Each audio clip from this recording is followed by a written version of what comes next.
fascia. My fascia. My dad left me when I was 6 weeks old. Unreliable. He was quick to anger, really short fuse. I used to sit in my room and like cry myself to sleep because I would wonder like what would happen if mum died. Mum had a cardiac arrest when I was 6. Yeah. And that left her brain damaged. Anger, abandonment, problem with authority. That was like me just wanting someone to look after me. I don't want to be like him. I don't want to be like him. He gets real feral cancer and dies. Kia ora and welcome back to the Sunday Meeting, the podcast where we talk about love, life, relationship, kids, and everything that lies in between. I'm your host, Cass, and this is Nico. Nico. How Yes. does it? Yes. You didn't fiance say and you didn't say beautiful, handsome fiance. Or beautiful, were you getting handsome. to that bit? No, I want to do a different intro every time. Oh, okay. This could have been an all black Nick Howdazos. Oh, Hello, honey. Cut it out. Okay. You want to reach You some guys, stories? actually, this podcast is about my rugby pedigree Korea, and how I'm now vicariously living through my children who has decided what positions our sons would play. from the moment they were born. You can just Even you though see it in the frame from the beginning. So You it's, can. it's You not, really can. There's no guesswork. Exactly. Well, Nick, what are we talking about today?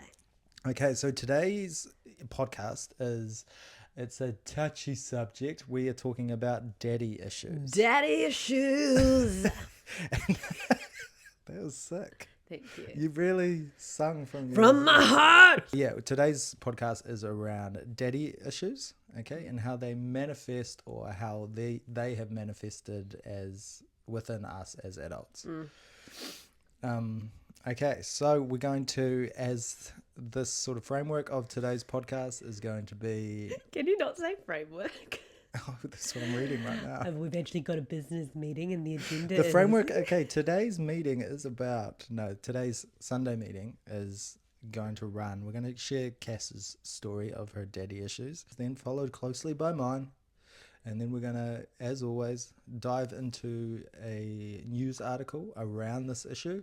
And then we're going to then go into the questions from you guys that you guys have sent through. And that we got real life questions from real life for people. the support. For our 3 people that replied. No, it's I actually see you. up to I like, see you. it's actually like quite up there now. Oh, really? Yeah, so we're a big deal. Oh, and all the new follows, thank you. It was fucking sick. And then we're going to wrap it up. So that's the framework. So Cassidy, why don't you share a little bit about your daddy issues and the search with your dad? Take us way back. Thank you. Well, if you've followed my TikTok, you know that me and my dad have a turbulent relationship. Had a turbulent relationship. And I think if I was to describe them when I was young, I just kind of thought he was just lazy. Like I got taken off him by another family, by my older sister when I was like 12. I didn't live with him. He was like a part-time dad, and he didn't show up when he said he was going to show up. He was unreliable. He was quick to anger, really short fuse. And I think that was hard because he was like, on one hand, I'm like, oh my God, my dad was the coolest. He was the coolest. He was the loveliest. He was the fun dad. Yeah. And then the other times he would just switch, and it would be really hard to like know what dad I was coming home to, or what dad was there that day. And it was super difficult. Yeah. And then in my later years, in my 20s and stuff, there were lots of family conflict, especially between me and my older sister. And my dad just I never felt like he had my back. Yeah. And that was so hard. And there was like a really recent one, the most recent one when I was like 24 or 25. It was really bad. And I really needed him to show up and actually like call out some bad behavior, and he just didn't, and he couldn't. And on top of that, he said some really horrible things and did some really horrible things and didn't show up the way I assumed a dad should behave. You know, like he didn't meet my expectations of the way other people's dads were behaving towards them. Yeah. And it hurt and upset, but yeah, it was shit. But I think now that I'm older, I see it more as actually like mummy issues more than daddy issues. Okay, so let's go back to that. So when we're talking about how your dad didn't show up and stuff, if we go back to the origin of that, where do you think that began? My mum had a cardiac arrest when I was 6. Yeah. And that left her brain damaged. Yeah.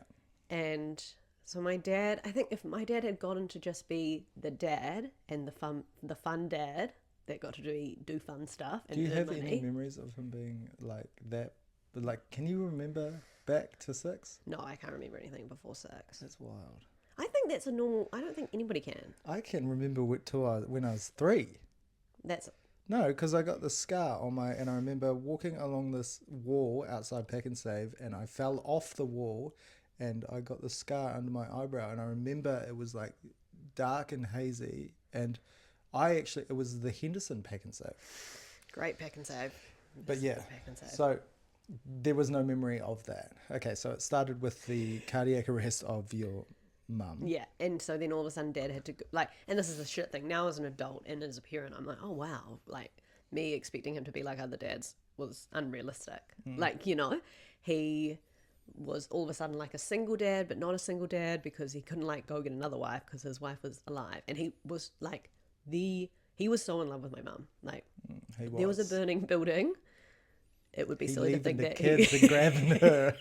we're getting the look in. Like, He's like, hold on, just stay there. I'll go get. Stay there. I've got to go get your mum. I got to get mum.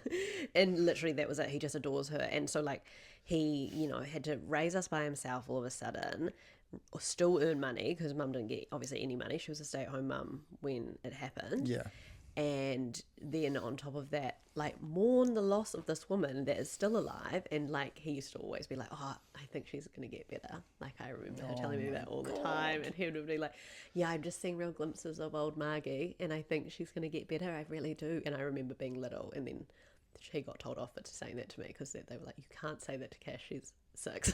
Like, She's hoping for she's it. so desperately hoping that her mum's going to be. And it's like, it was like fucking early 2000s. So like mental health, brain dead, like nobody talked about this shit. Like everybody was like, oh, you guys are so lucky to have her back. And I'm like, she don't remember that I don't like bananas. Like I don't know who that woman is. So Like, when you were asked that, what would you say as a kid? I would just be like, oh, like, yeah. Like you just like obedient and you're like, yeah. And then as I got older, I was like, I'm so confused why people keep on saying that we're lucky because this is so stressful. Yeah. But I think nobody talked about it. Like the brain damage went from like her not really like feeling a bit muddled and confused to then she was on heaps of medication. So then she was like out the gate and then not enough medication and still out the gate. Like it was horrible. And my dad had to like manage her while managing him. And then that doesn't even like begin to unpack like the childhood that he had and the resources that he came to this with. Yeah. Is like actually ridiculous. So it's so like it's just a complicated feeling because I used to be like, yeah, I've got daddy issues, fuck my dad, and now I'm like, oh my god, he did such a good job. Yeah, I know. And also I'm still allowed to be upset about it. Like I don't feel guilty for being upset about it. I just feel bad for him. Yeah. So when you were a kid, were there moments that you can remember where he was trying to manage his mental health? Like what sort of routines and rituals was he trying to do? And were you observing? He was a man of God. He was a Christian man, and he went to church every Sunday. Yeah. So he would like get up and do devotions and stuff. And sometimes he would be amazing. Especially if he got up really early and stuff, like and got like into it. Yeah. But looking at back on it, like obviously I got diagnosed with ADHD. I think I'm like 24, and then like the longer I've been diagnosed with it, the more I've been like, my dad definitely had it. 100%. 1,000%. As soon as I met him, I was like, oh yeah. That man is riddled with it. Oh yeah, he got it. Oh yeah, he got it. Oh, he ain't listening to a fucking word I'm saying. He about to talk about himself again. Okay. Oh, you don't care? Oh, okay. Yeah. And so like, so then it's also that like me realizing that lots of his like short fuses, like he was overstimulated or he hadn't eaten, or, like, you know, like basic needs that nobody was looking out for him. So yeah, it's a tough. Because he was surviving, right? Yeah, 100%. Yeah. Like, So okay, so now you're an adult and you see, like, give a little context of like his upbringing, build a picture of what he went through to get to where he was in that situation, and then when the cardiac arrest he was happened. first generation Samoan. His dad and mum came over from Samoa, had him and his brothers and sisters. Yeah. He grew up East Auckland, like went to Tamaki College, like, and he really didn't. I think he would never say this, but I think he like assessed conditions and was like, I need to be white, like 'cause he he was a white boy, like, trapped in a Samoan boy's body. Like, he could switch. Like, if you put him in a group of brown people, he's talking like them, like he's connecting. But if you put him in a group of white people, he's talking like them. Yeah, exactly. Yeah. And like, he marries a white woman from Nelson. Like, he falls in love with my mum. A farmer from a farming family. Yeah, like falls deeply in love with my mum. Yeah. They move to the North Shore. He's like, Samoan, never heard of it. Sorry, gotta go. Yeah. And then he raised us, and he like was super disconnected from his culture. And I always thought that was because he was like lazy and didn't want to learn. But then like you understand about how like his generation weren't allowed to speak Samoan, and like it wasn't okay for them to embrace their culture. And I think Dad probably felt rejected. I think what I felt is that Dad felt rejected by his culture because of all the trauma around it. So he kind of rejected it. Yeah. In a way. I remember asking him about the dawn raids and if he remembers them, and he just like stared off in the distance and just like completely ignored what I had to ask. Yeah, so it was just like that, right? Yeah, like he was taught to not talk about it or really think about it. And I think like he made his life about mum and us, you know, mainly mum, majority mum. Yeah. So yeah, I think that massively contributed. And then I think he did so well to like actually be as calm as he was, with all things considering, but you don't have that perspective when you're little. Yeah, and as charismatic as he was, and as positive as he was. Like, I know that dude had some positivity. Oh my god! Like, he had like the best attitude. Oh my ever. gosh! And when he would talk about like myself and you and our future, he had bigger plans than we could ever imagine. We told him we were moving to Melbourne, and he goes, "Oh, you know what? You can just buy an apartment in Melbourne. You can buy another apartment in Auckland, like one in Wanaka, and then you guys just live. You guys can just fucking live. You'll be doing things with the kids, and Nick, because you're doing things with the kids at home, Cass, he's gonna be in his element. Yeah, like, he was never short of like a G up. Oh, you walked away from like being in the same room as him, and you were just like, oh fucking okay. How do you buy a house? I know. I was like, okay, Dad, you gonna help with those houses, or how we do that? Yeah. Okay. So that's like a little bit of like packaging around who he was. What was that like, having like a really good version of him and a really bad version of him? I think that was hard because I became like that as well. It was like whiplash. Yeah. It was whiplash. Yeah. And I think it was hard because there would be periods where it would be shit. And then there'd be periods of it would be good. And I think realistically, when I'm actually thinking back to why I was so upset with my dad, is I think I was upset that he couldn't show up for me more than who he was. Like, when I think about Dad, I'm like, why am I even upset? He's such a cool guy. But it's more in the situations. Something would happen and I would want him to do something, and I want him to help, and I would want him to stand up and be there for us. And, and he couldn't. He just didn't. And it would be hard because all evidence suggests like how he interacts with everyone else, how he gives your mum all this, stuff, and how he gives all these other people all this stuff. You're like, he's a good guy. Yeah, what the fuck? Why aren't you doing that for me? Yeah, and like also like you just be like, he's a good guy. Why is he doing that? Why do I not like him? And then you kind of remember, like, like as I'm sitting here, I'm like, oh yeah, like he did that, and then this happened, and he didn't show up, and like, like those kinds of things, and it's just it was just really disorganized. Hard to pattern recognize, right? Yes. Hard to predict what he was going to be like, and hard to like always just feeling like I needed to do it myself. Yeah. Like, because when it came to action, when it came to doing things, that wasn't where his strong point was. Yeah. Yeah. And when it came to standing up against injustice or like standing up for us, that wasn't his thing.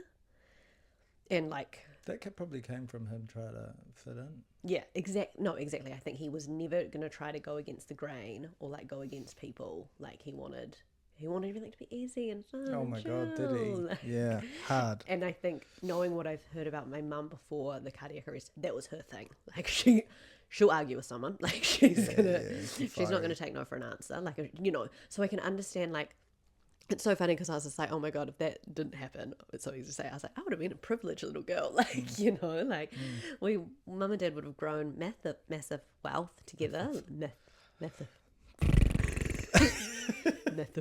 massive wealth together, like, you know, like they would have been able to support us through school, and like, you know, I can't imagine what our life would have been like, and I can't imagine how, like, I probably would have thought my dad was like a superhero, Yeah. you know? And everyone else would have too. Yeah, exactly. Okay, so then with this, like packaging and you know who he is and that, now you're getting into like your teenage years and you're getting into your first sort of relationship. How does it manifest this sort of like, because there's a common thread of like you like whiplash of this good and bad. How does that manifest in your first relationship? How did these daddy issues come out?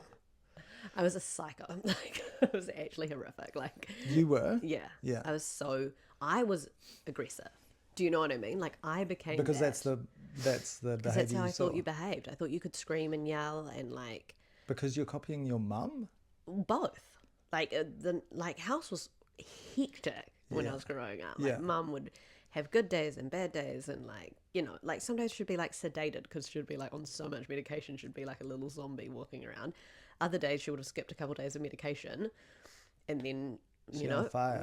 yeah, like, oh, we're all go here. Yeah. So like, and you know, and then there's just so many personalities in the house, and it's so hectic. And so yeah, like in my first relationship, I was really chaotic. I used to have way too high of expectations. I really would like. This is one thing I vividly remember, is I used to get wasted, and like obviously you get wasted as a teenager. But if my boyfriend was there, I would get like blind, drunk. I would argue with him. I would want him to like look after me. Like, I'd just be like in a state where he'd be like, okay, well, we have to fucking go home. Like, she's obviously not all good. Like, Yeah. and I would just drink until I like was feral. And I think like that was like me just wanting someone to look after me. And I think I've always dated people that are like looker afterers, Yeah. you know? Yeah. Do you think like there was a element of like, how do you think the substance abuse is linked to it? I think it's like not wanting to think about anything So too you're much. escaping. Yeah, it's like escapism. But also it's like just wanting to have fun. Like wanting to have fun. And also like, I think when your life is already chaotic, what is drinking every day?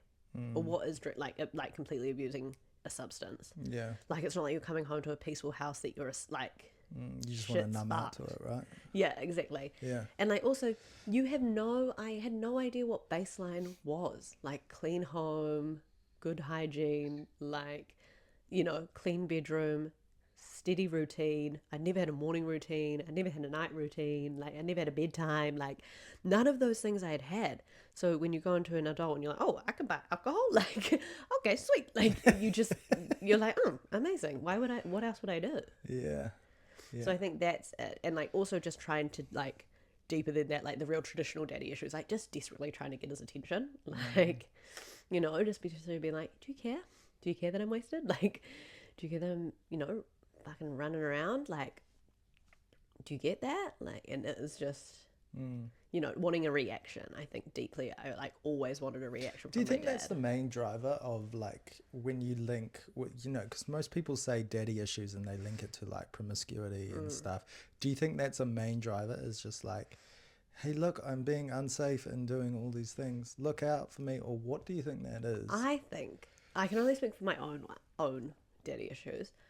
It's like, I think it was like desperately trying to get attention. Yeah. And then also desperately trying to like fill the void of male attention and validation. Like, and also like thinking that being around males is going to make you like safer for some reason, but that's obviously doesn't usually work. But to be fair, like I had predominantly male friends, like majority of my 20s. Yeah.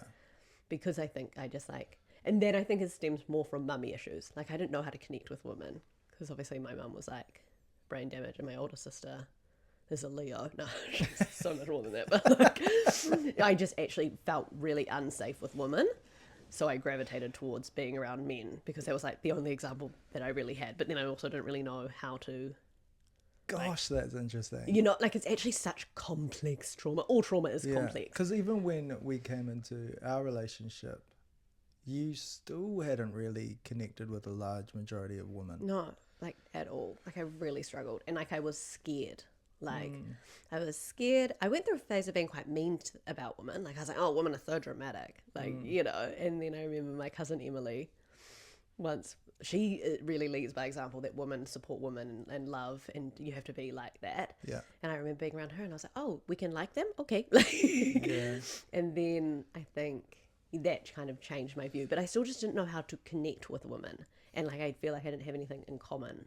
Like, it's such a weird thing, and it's so random because now obviously all my friends are mums Yeah. who are women, majority. And so, yeah, so it's so different, I guess. Yeah. And so as you progress out of your teen years and into your early 20s, which was like substance abuse and, you know, sleeping around and doing, I've only ever slept with you.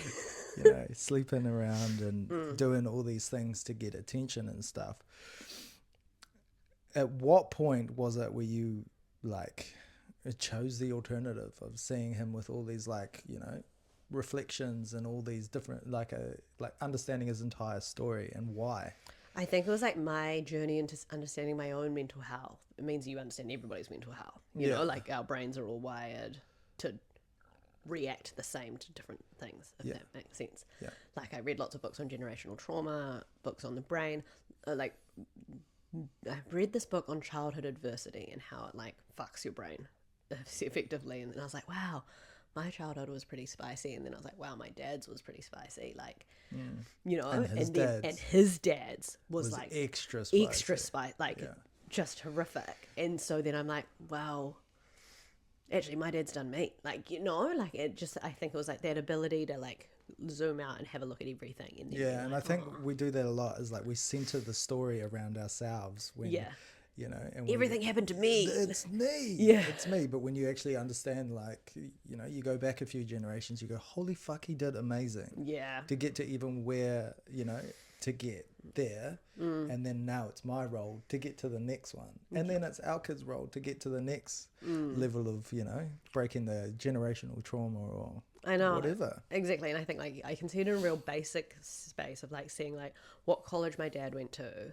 Like my dad went to Tamaki College. I went to Rangitoto College, which is like a really good school on the shore. Then my little sister, who I had when she went to high school, went to Takapuna, like, which is these are fancy. improvements. Like, you know? And so like even just seeing like if dad hadn't moved us to the shore, I never would have gone to Rangi. You know? People hate how I say Rangi, but it's who I am. You know, like it, so it's like even just seeing that, and then like understanding like the friends that I had because I went to Rangitoto College, and then the friends that you fucking nailed it there, Okay, girl. thanks. Okay. okay, Rangi. But the friends that I had because I went to Rangitoto College, and then the friends that Karina had because she went to Takapuna, and then the job that she had, and then the like, you know, it all feeds into each other. And then like when you're seeing it play out, you're like, actually, he's done mean, I've done mean, but we can't compare ourselves to people that aren't in our line. And I think that's really important. Here's a real buzzy thought I was just thinking when I just was listening to you there. So you know how you're like one person and you're breaking all this generational trauma. If you look at like your family line as like one organism that's going through growth, that's fucking interesting, eh? Yeah, so and like interesting. you're trying to build on from the previous generation. So you go through this, you unpack this, and you finally feel like you've got a handle on it, and you're gripping, you know, some sort of resolute and understanding of your dad, and then he passes away. What was that like? Oh my god, that sucked. Yeah. But also, it's such, I just think it's like just such a complicated. Grief is so complicated. But there's like in the couple of years before my dad passed, we didn't fight anymore. I think we had like a really big blow up, some time apart. He'd come back together, and I'd accepted him completely for who he was. I'd gone to that point in healing where I was like, oh, that's right, I actually can't change anybody. I just have to sort my own shit out and not react to everything that happens around me. Yeah. So I got to that point, and I was like, okay, he's probably actually not going to do all these things that I want him to do, but he is going to be like an incredible papa to my kids one day, you know, before I had them. And that was like my big driver of having like a healthy relationship with him, because I was like, oh, wow. I will love him so much when I see how much he loves my kids, because I watched him with my nieces and I was like, wow, this is his like time to shine. Like no responsibilities, just fun. Like that's him. Like amazing. He's born for this. And then he gets real feral cancer and dies. And then it was hard, I think, because I taught myself to not need him. because that's how life worked best. And that's how I loved him the best, I guess. Yeah. Like, Dad did really well when nobody really needed him. Like, he got to, like, flutter in and out of your life. Yeah, that dude was always late. He was late. He'd be late. Yeah. And so I, like, taught myself to not need him, taught myself to have this really, like, I don't know, healthy relationship with him. And then he dies and nothing in my life changes. Because I had, like, that's how it works. And then people are like, oh my gosh, I'm so sorry. And I'm like, oh, it's fine. Like, it's honestly okay. Yeah, but that's just how you cope with it, right? Yeah, but it's like, and then it was real shit because I remember, like, a couple of years before my dad died, I had friends whose dad died and they were ruined, obviously. It was horrible to watch them go through it. And I was like, oh. And, like, one of them messaged me and they're like, oh, thinking of you, Cass. And I was like, it's not the same as what you went through. Like, and then I was like, I'll never lose what you lost because I've never had what you had. And I think that was kind of shit. Like, I was like, oh, cool, now I don't even fucking get to mourn like everybody else. Like, that's shit. Like, I want to feel, like, sad when my car breaks down or sad when I need to move something or if I need to call my dad for something. But I don't think that. And I hadn't thought that in years of being like, oh, wow, fucking better call Dad. He'll help in this situation. So That's I think such it's a complex feeling because I remember when you were going through it, you were like, you're obviously, there was, like, you were sad and there was tears and stuff, but you were questioning why you felt so cold or like not felt so cold, but why you were like, why aren't I grieving, or what does grief look like, or like, and then you would be like, am I cold?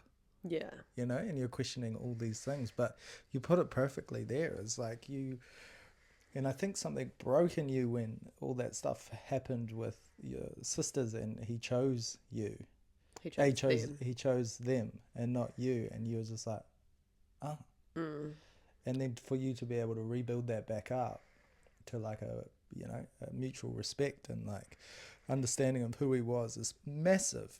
Yeah. And then for it to be fucking ripped away from you when you're just getting there, it's so unfair, Bob. Yeah, it was just shit, I think. Like, and then I feel frustrated that I, like, didn't get my moment of grieving him. Like, I still haven't. I kept on being like, oh, probably after I give birth, you know?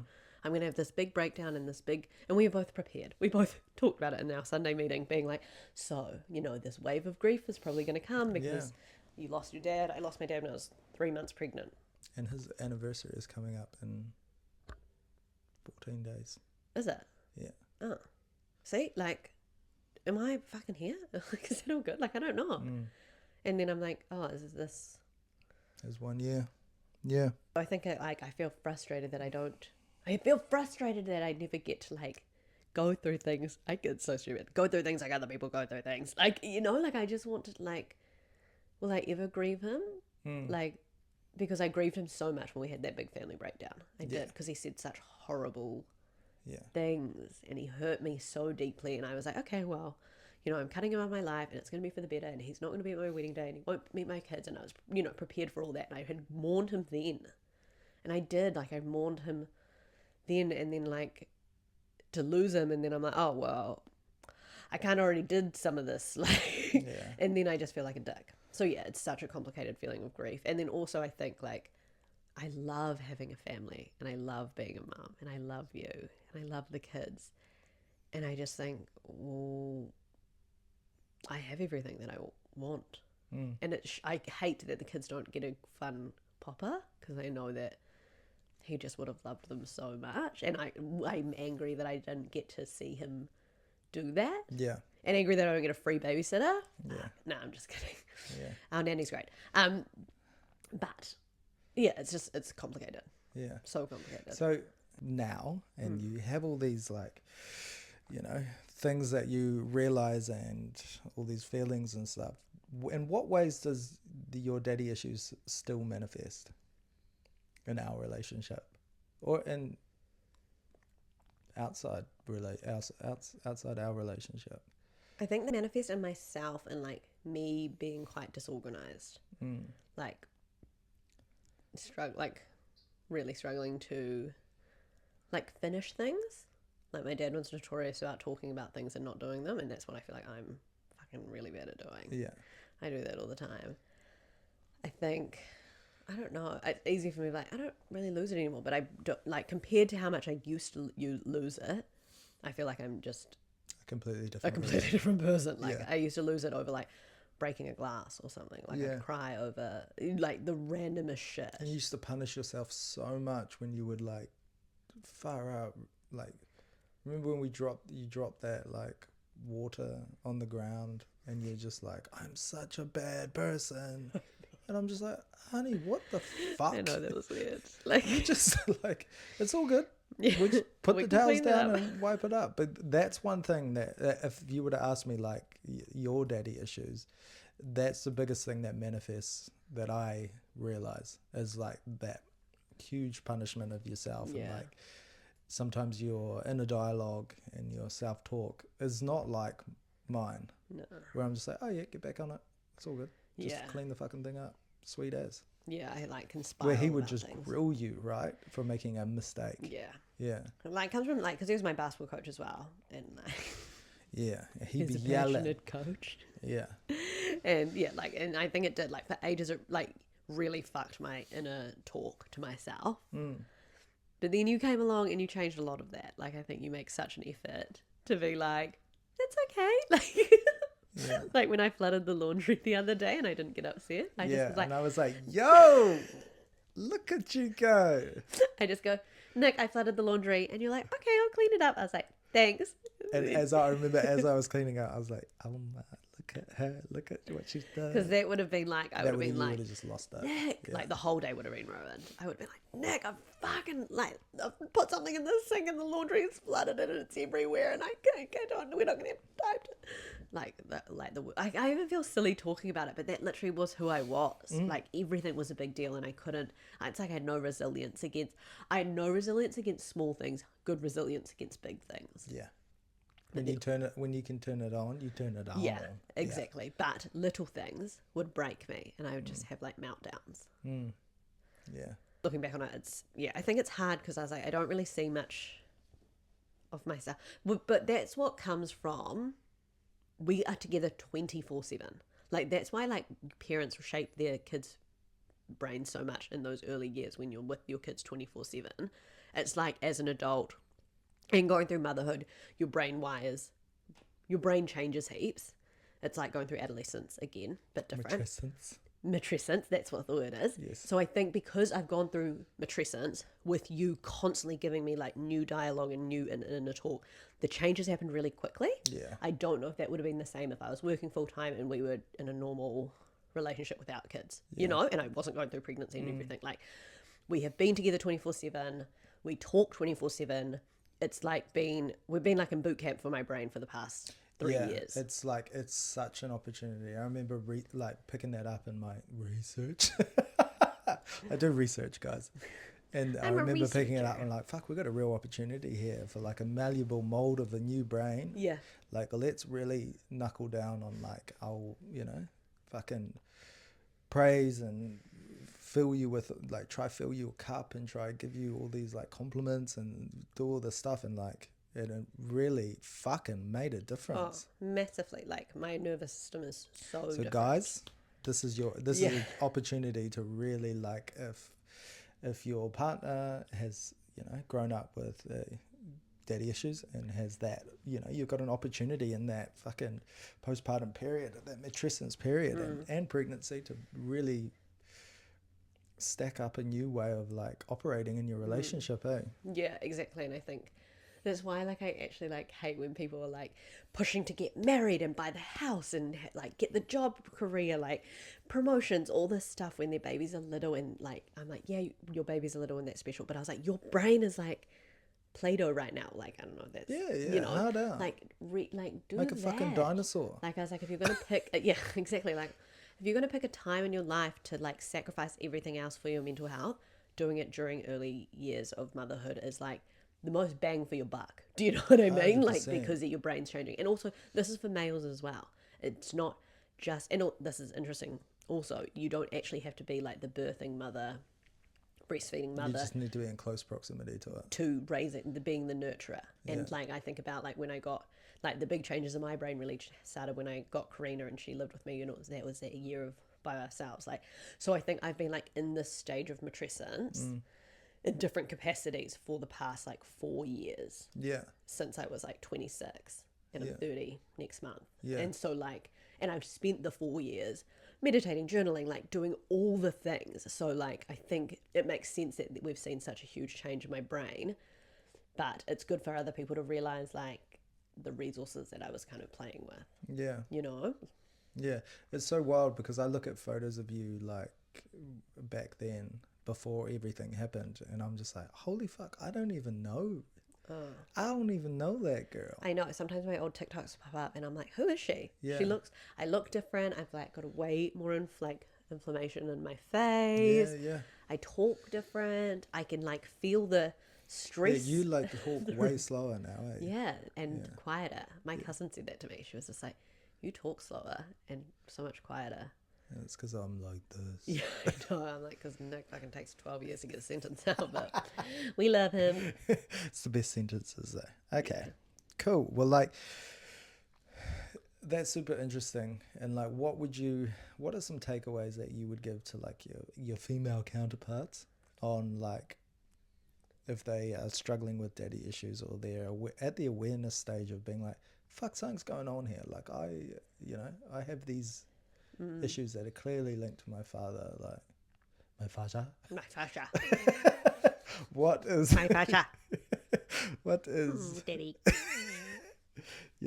what is some advice that you would give for being I think my number one advice that I always give first off the bat is meditation, just because it's easy, it's accessible. You actually don't have an excuse not to do it. Do you know what I mean? Like, you don't have to have money. Like, you don't even have to use like a YouTube video or anything. And if you're going to be like, I can't meditate, like my brain's too loud, or like my thoughts are too, I'm always thinking about the laundry. Cool, do it again. Like, do it for longer. and so like, when they're sit in it. meditating, right?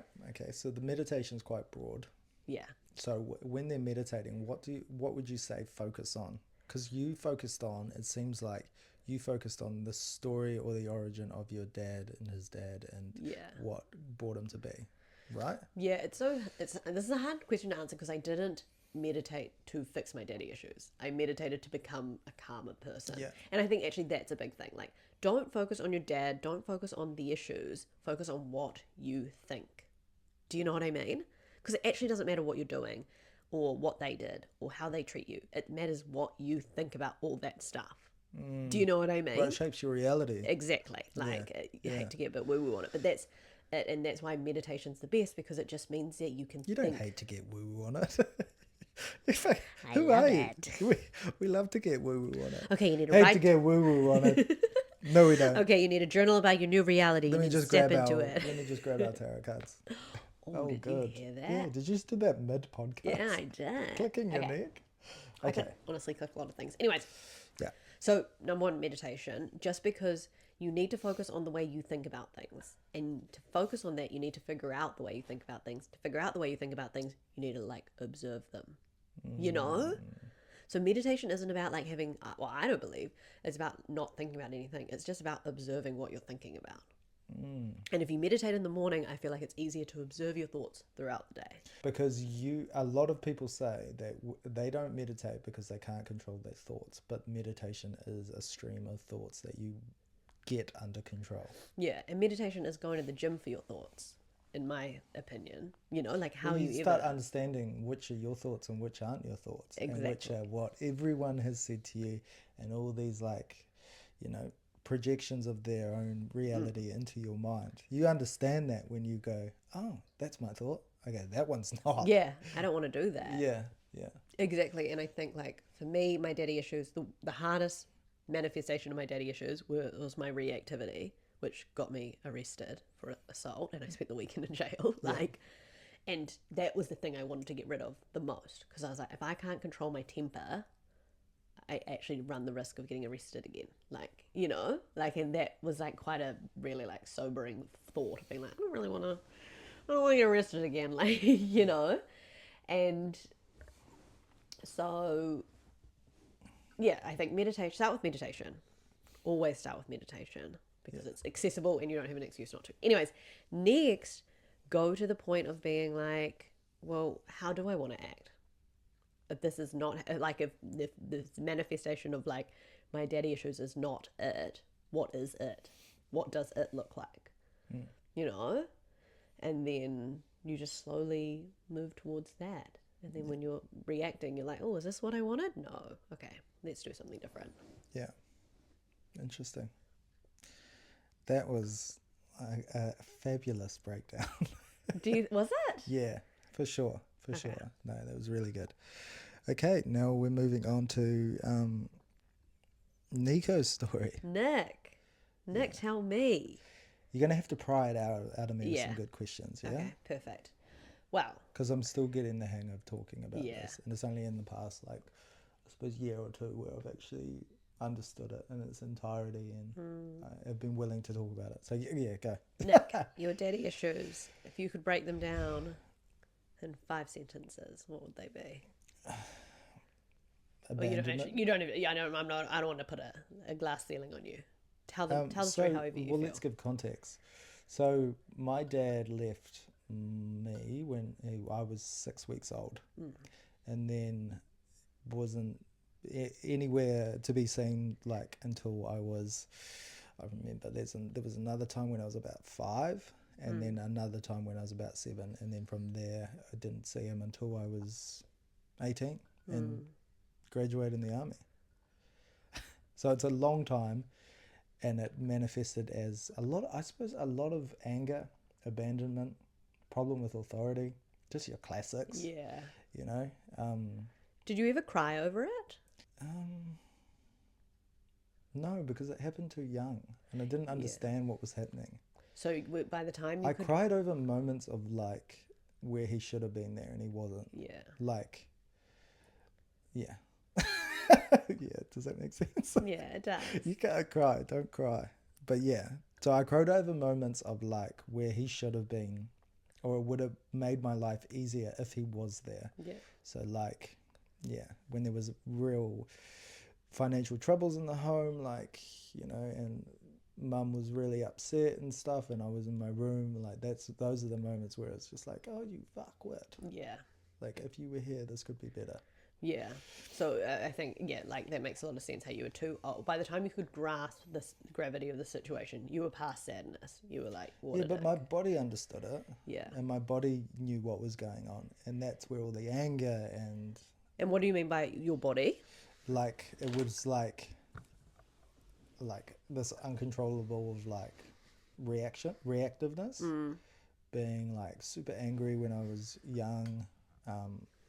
Like, my mind, like, overthinking every situation and trying to I think back now and I'm like, oh, I was trying to, like, protect myself. Like, I used to sit in my room and, like, cry myself to sleep because I would wonder, like, what would happen if mum died. Oh my God. Do you know what I mean? So it's like, I'm this kid not wondering, like, well, not understanding why the fuck like, I'm thinking these out of it thoughts. And then now looking back, it's like, oh, because you only had one parent. Yeah. And you were like, you didn't know the other one. And I think that they watch something on that, and if something traumatic happens to you when you're really young, your brain all of a sudden comes up with, like, worst case scenarios, and all the rest of your life can do this because it's like trying to prepare yourself more. You'll be like, oh, well, okay, well, we weren't prepared for that, but maybe we could be prepared for this if this happened, and then we know this and this and this. And I heard that and I was like, that makes a lot of sense there. Yeah, and it manifests as, like, fucking, you never give anything fully. You never commit to anything fully in fear of, like, abandonment. Yeah, and in fear of it not going the way you could anticipate it going. So you never go fully, and you go like, oh yeah, I don't really care. It's like rugby. Like, fuck, I made every mistake to not do well in rugby just for the slight chance of, like, that. What about if you got to the top and then didn't make the All Blacks or something like that? Yeah, exactly. And so you do that your entire life with everything. School. Careers. Talk to me. Oh, this is funny. I've had a few. Nick, list every job you've had. From the beginning. School? Yeah. Fish and chip shop. Oh, from the beginning? Yeah. Okay. New World. Oh, sorry. Yeah, I was a baggy boy. Fuck, I ran a baggy. And then I moved to the produce area. Wanted to go to a party, so I got fired. But then they wanted me back in the bag area. BP? Okay. New World BP. A fish and chip shop? You ran that place. Of course. Burger store? I haven't told you about that one. Burger shop. Recycling centre straight out of school. Because I didn't want... I did uni for 6 months and left. While I was training for the army. Went to the army. Yeah. Personal trainer. Game development officer for Bay Rugby Union. Rugby coach. Orderly? Hospital orderly. Labourer. Painter. Builder. Okay, where are we at? Sales rep for the marketing agency. Sales rep. Personal trainer. Gyms. Operations manager. NZ marketing manager. CMO of an international marketing brand. GM of a marketing agency. Nugget Creative. I've been around. You've been around. I got 19. I think you said PT twice though, which is fair though, because it was like a big chunk of your career, eh? PT and then... No, it was more manager, was that. And then cafe ownership? Was that... cafe ownership. Was that ownership or like, how do you even... Is that a job? Yeah. And then, so it was like, yeah, so you got all these fucking things. But when I was going through it, right, I'm like, oh yeah, I just want to, I remember saying to people, fuck, I just want to squeeze as much life out of this life as I can. Yeah. So if I want to experience going to the army, I'll go to the army. If I want to experience this, I want to experience this. Yeah. Cool, got all that. And then with that, you get bored of things real easy. Yeah. But you say you get bored of things, but it's that fear of abandonment. It's that fear of being like, oh, actually, I might not reach the top of this as fast as I want to. I'm going to go do something else. But but everyone I reached. And do you think, when did you realize that was linked to your daddy issues? Like all these things, like when did you grasp that and you were like, oh, actually, I think I'm running away from something as opposed to running towards it? I remember listening to a podcast when I was like 20, 21 maybe. So 12 years ago? Yeah. And I remember it saying like, this is abandonment. And I was like, abandonment? The fuck is abandonment? And yeah, and then I was like, okay, shit, that is me. Yeah. I have this abandonment thing. And then I did a bit of research on it and I'm like, oh my God, which led me to like embodiment trauma and like all these different things. And Tell me about embodiment trauma. Oh, and I was a masseuse. That's right. A sports masseuse, yeah. Absolutely not anymore though. Yeah. But embodiment trauma is when you have a traumatic event that stores, the memories are stored within your muscles. So people have like tight necks, tight backs, tight lower backs, tight, yeah, all sorts of stuff. And so all of this, obviously, so that's linked to abandonment, feeling like something's going to leave you, so you always want to leave it first. Are abandonment issues a bad thing? Because that, like, if you're talking to me now, you're telling me about this incredible life where you have all this experience and you have seen lots of different things. And obviously I know it's all fed into the business and how successful it is now, our business that we have. Yeah. So is abandonment a bad thing? I think it only becomes a bad thing when you have children and a wife. Tell me about that. Because up until that point, you're using it as fuel. Like, I used it as, like, fuel to be like, I'm going to show everyone. I didn't grow up without a dad, you know? Yeah. I didn't grow up with a dad. Like, I'm going to show everyone how good I can do. And without the head start. So I used it as fuel to, like, really, like, fucking propel myself. And it worked. But it's not until you have, like, this... Anchor. Yeah, like, yeah, an anchor. And it's not until this. you fully commit to someone. Like, you were the first person I've fully committed to, which is like the scariest shit and a whole nother conversation to be that vulnerable to someone. And you're just like, oh, fuck. Yeah. You know, but then, like, it's not until you have these kids that are staring back at you and you're getting triggered on every single thing of like, oh, fuck. So for context, like I left my eldest son's mum, and there was like this whole period of like, oh, like fuck, like I'm just like him, I'm just like this, like, but I was never not present. Like I was never, didn't show up. Whereas when that was happening, I thought back to my dad and I was like, you didn't show up. You would say you would call and you never called. Yeah. And we would be sitting by the phone waiting for you to call. And like you said you'd sent presents and you didn't. Yeah. And like that understanding is like a huge like fucking tidal wave coming over you being like, I would have never done that. Yeah. You know? So that's a whole realization. And that's when I think you can run your whole life of like going through your career and like using it as fuel and stuff, and then you realize, oh fuck, you failed me massively, because it could have been that easy for you not to do that. You know? And then have you also felt, what other feelings do you feel towards your dad since becoming a dad? So I feel so sorry for him, so much empathy, and how, because then just like you understand his origin story and realize that his dad left him, and his mum married 3 different dudes, and so he never had a model. Yeah. You know, and then his dad's dad probably never had a model of like a good like father. Yeah, like fatherhood is learnt. Yeah, for sure. Well, like it's fucking buzzy, because I learnt what type of dad I didn't want to be before I learnt what type of dad I wanted to be. You know? That's interesting. And you're just like, that's, it's fucking, it's wild. How has being a dad affected your daddy issues? That's a complex answer, but it's like, so it showed up at first as like, you should have been there, but then when you start understanding like his origin story and stuff, you realize he was doing the very best he could with what he had, you know? Yeah. And so there's moments where I will be like, I will fucking squeeze, like, you know, what, like we said in the last episode, where it's like, I will try squeeze as much novelty out of a situation as I can. But it's also made me be... Explain that a bit more. So like, the mower broke, right? Yeah. So why did it break? Because it got left out in the rain, Cassidy. Okay, but that's a different story.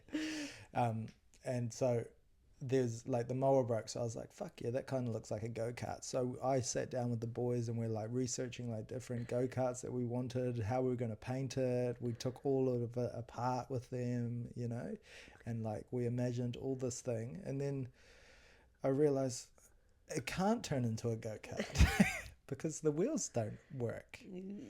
And so there's like those, and I don't think it's like, it's not about the end result, but there's that where it's like I'm so present in these moments because I never got those fucking moments. And so those are the real positives, but also there's negatives attached with that, where you're just like, you're constantly running from this like shadow of him, of being like, I don't want to, and it's like this compass of being like running from this like image of him, of being like, I don't want to be like him, I don't want to be like him. So if I have any sort of like moments of like that I, you know, aren't the most present or whatever, I like punish myself. And so there's those negative emotions attached to it. But again, like if you can reframe it and use it as fuel, which I try to do, it can be a real positive. And how has it been being on the internet, and people obviously know we have a blended family, know that you aren't with your oldest son's mum, know that you know, how has that felt? Because we've gotten some pretty nasty comments, and I think very stereotypical assumptions of people being like, okay, well, because he's not with the mum, he never sees that kid. Liners, eh? Yeah, I know, just running around starting families. You know, and where's your son? Where's your son? Yeah, us. You've got another son. Where's your other son? I know, and it's so shit, because I'm like, okay, we literally don't even post our own kids on the internet. It's like, it would be so disrespectful of us to post him when his mum's asked us not to. Yeah. And we obviously are trying to maintain that relationship and be really respectful. But how hard was that to, like, you work through the fact that you're not your dad, and, you know, you co-parent, and you put a lot of effort into co-parenting and being there in every capacity that you can be whilst not being with his mum. And then you get on the internet and, you know, you're just getting absolutely roasted some days. How does that feel? It's fine. Like, it's really fine because I had done the mahi before.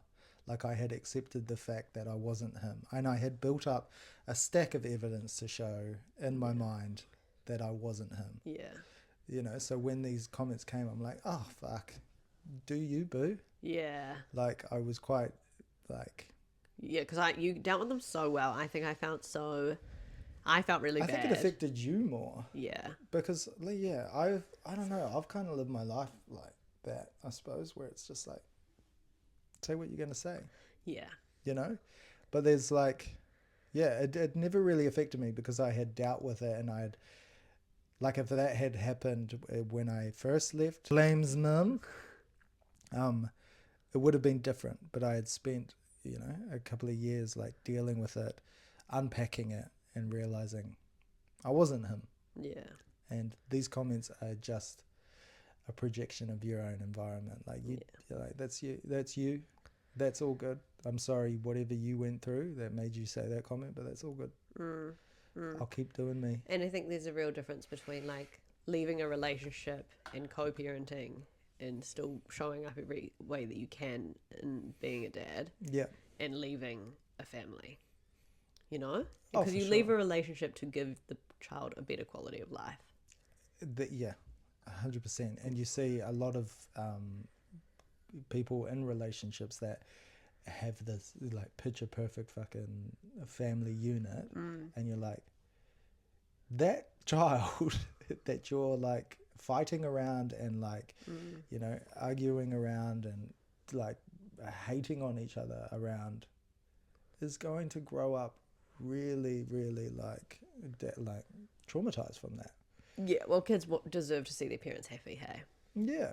And that was like, yeah, that was the main contributor. It's just like, I want to role model like someone that I'm obsessed with. You want him to grow up seeing his mum happy and grow up to seeing his dad happy. Yeah. And I think that was not with one another. No, that's right. Yeah. So it's really interesting. But growing up and going through it is fucking hard. Yeah. But you don't realize how hard it is until you look back on it and go, wow, that was really hard. Yeah. You know, like single mum, 4 kids, it's hard. Okay, so this is the portion. We've dived a bit into my story. We've dived a bit into Cass's story. So you get a bit of an understanding of how we deal with daddy issues. And we also had some questions that you guys sent through. So Cass, you read a question, then I'll try answer it, and then I'll read a question and you answer it. You want to roll it like that? Yeah. Okay. Go.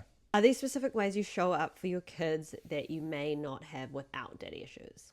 Yeah, I just touched on it. It's just I'm way more present, I think, than because like I said, like before I understood what a dad does, like I have no model of a dad. Yeah. You know, so all I had was like this nurturing mum. And so I got this beautiful like pinnacle of like, imagine if that was in a masculine frame, you know? Yeah. And I think you do. You are so nurturing with the boys. Yeah, so I think that's really like, that's a huge positive. Yeah, 100%. I love it. I feel like you're very balanced in your approach to it. Yeah, so I would say I can imagine I'm way more present and I don't take a fucking thing for granted. Yeah. Yeah. You do. Yeah. That's special. Do you believe people can break the cycle? And if so, how? I think 100% you can. And like, I think people also like have this wild expectation that breaking the cycle is going from being like a horrific parent, like having horrific parenting, to doing perfect parenting. And that's not it. Breaking the cycle is like pushing the fucking needle forward, you know? Yeah. Small things. Like if you, like, I reckon my dad probably got hit a bit as a kid. And he only ever smacked us, like when we did something wrong. And people are conflicted about smacking. I think like it's super different to be smacked than it is to be hit, you know? Like Define smacked? What do you like mean? smacked is when you did something wrong, you knew the consequence of doing that thing is a smack. And then you do it again and you get smacked. right? Whereas getting hit is like your parents are angry or frustrated and they just hit you. Yeah. You know, like I feel it's more, neither is okay. We shouldn't hit our kids. Yeah. But I think there's a huge difference in that, right? Like a parent that hits you out of anger, their own personal anger, and a parent that smacks you because they think that they're providing a good consequence for an action, you know? So like I would say my dad did break the cycle by smacking us and not hitting us. Do you get what I mean? And I would say that I broke the cycle by not smacking our kids, but every now and again I raised my voice. You know? To expect yourself, if you grew up being fucking like really badly beat, to expect perfect parenting when you never hit them, you never raise your voice, you never lose your cool, is a little bit unrealistic, and you're still breaking the cycle if you just lessen the damage.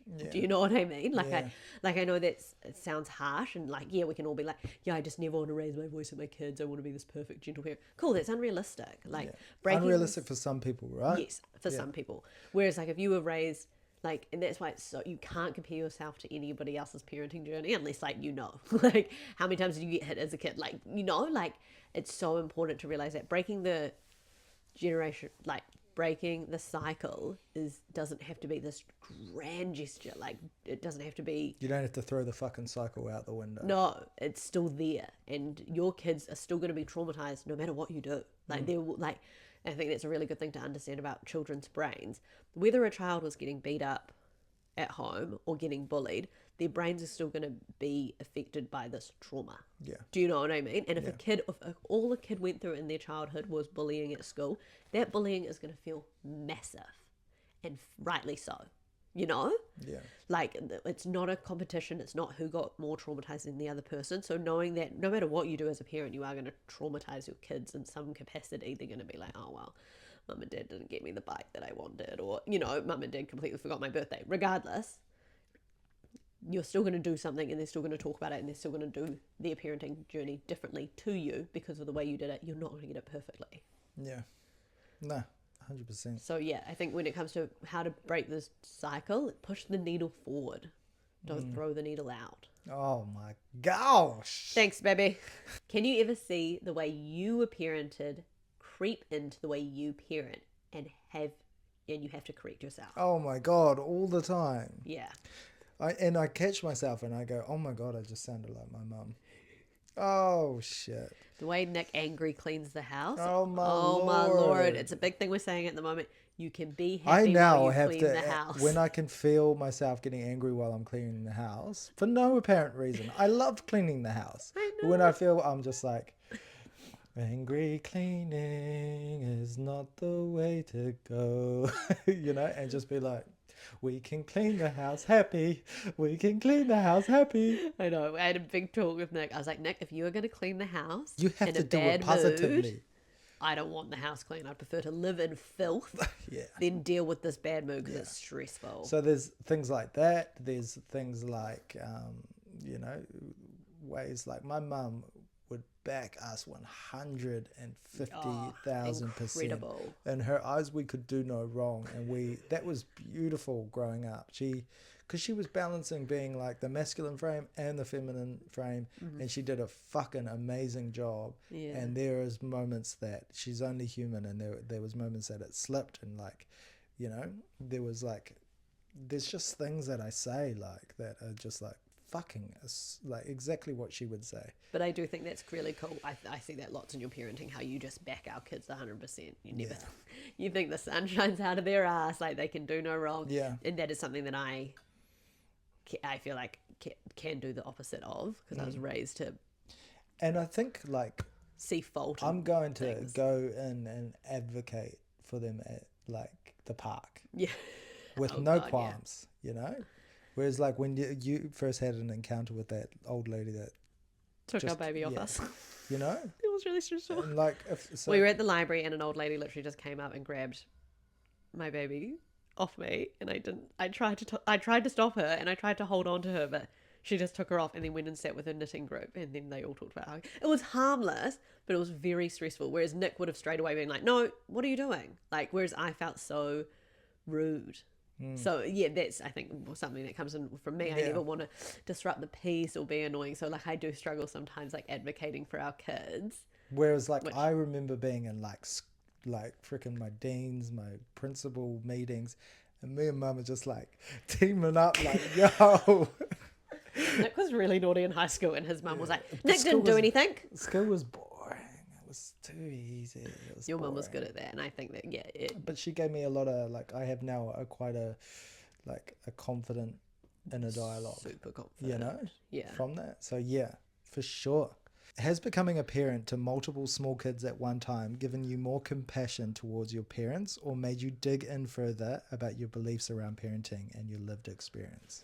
I have way more compassion for my parents, like especially because like my parents did no, like both of our parents actually did no family support. Yeah. Like your like my mum and dad didn't live close to their parents, your mum didn't live close to yours, so like my parents, I really understand, like they put a lot of effort into friendships. Like I grew up with lots of aunts and uncles that weren't blood related to us, and I think it made me really respect that they built that village because they didn't have a village. Yeah. Like Whereas like that's been so different since we're becoming parents. Like I'm like, what's a village? I know, Nick. What do you mean? Whereas like Such a lone wolf. Cass is like, you know, we've got all these friends that can come around and we can do all this. And like at the start, I was like, what the fuck? Why are But now people in I'm our just house like- all the time? But now I'm just like, we have friends, yeah, because we didn't have a village, Yeah, yeah, your mum did it all alone. yeah, And I think it makes you're hyper independent Yeah. when it comes to stuff. You always want to do things by yourself, and you always want to figure it out by yourselves. And I'm always like, yeah, well, that's actually not the point. Like, yeah, we're pack animals, and we should be living in packs. yeah. And that's such a cool thing to see and then become part of it. You know, You're a great villager now. I do things for people. Yeah, I think I have a lot of compassion for my parents now that I have small babies. Yeah, yeah. In your relationship, do you find that there can be a level of codependency because there isn't that validation or support from parents or parent figures? If so, do you care or have anything in place to keep it healthy? We are 1000%. That's for me. Oh, sorry. Me, I was like, I could keep talking. What do you think, Henry? Yes, 100%. But we love I love being like, yo, this is us. We're doing this, you know? I think there's a difference between codependence and interdependence.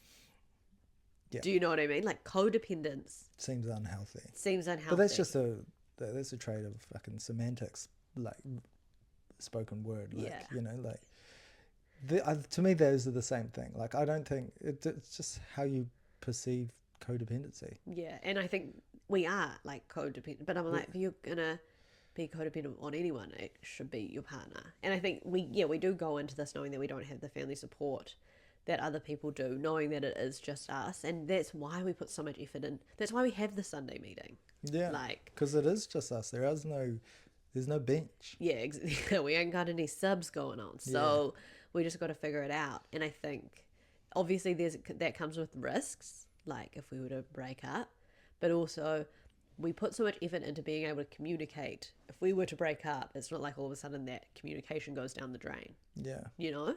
So I think that's why we put so much effort into communicating and understanding one another.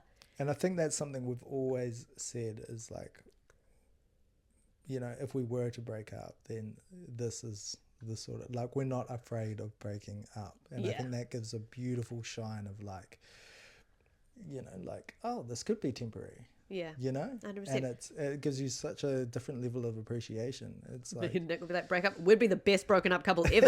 Like, just real competitive. Like, oh, you would want to see us co-parent? Okay. See us compromise? All right. but like we're both not afraid of that because Yeah. we've both been to a place where we've had absolutely no one Yeah. and nothing. So it's like we're not afraid to go back there. Obviously, we wouldn't want it, but I think to put that level of pressure on your partner to be like, you're with me forever, Yeah. regardless of if you want to or not. It's not Not healthy. healthy. And I also think a part of our codependency, of us being always in each other's back pockets and everything, we take each other's health very seriously. Do you know what I mean? If I feel like Nick needs time by himself, I will take the kids out for the morning. Yeah. If I feel like he needs a bath, I will sort that out.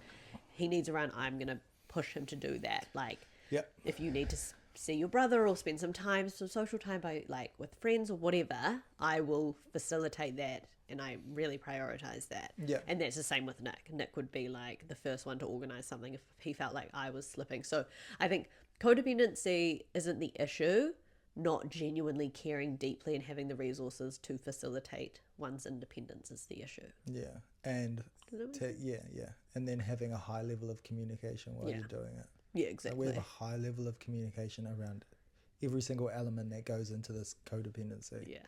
So what do you do as a couple to support trauma, but also keep one another accountable and be supportive and loving? So much is language. Like 80% of the problem is the way you talk to each other. And like something I've noticed we do heaps at the moment is like the moment we start arguing or getting a bit triggered, one of us will talk really monotone. Have you noticed that? Baseline it? All of a sudden somebody's like, There is no fluctuations in the speech happening right now. yeah, like the other person will be like, I didn't mean it like that. Yeah. Like, why do you think that I said it like that? Yeah. Like, you know, if you can tell the other person is triggered, it is your job to like put that fire out. It's not your job to get offended. It's not your job to take everything personally.